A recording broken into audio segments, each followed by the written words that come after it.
Hey guys, it's me Crystal, and if you don't know me, now you do.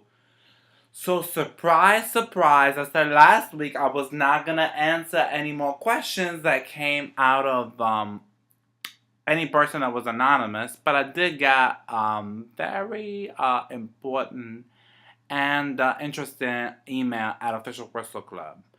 Dear Crystal, I started recently watching your videos that you've been posting on YouTube where people ask you questions at Official Crystal Club and you answer them.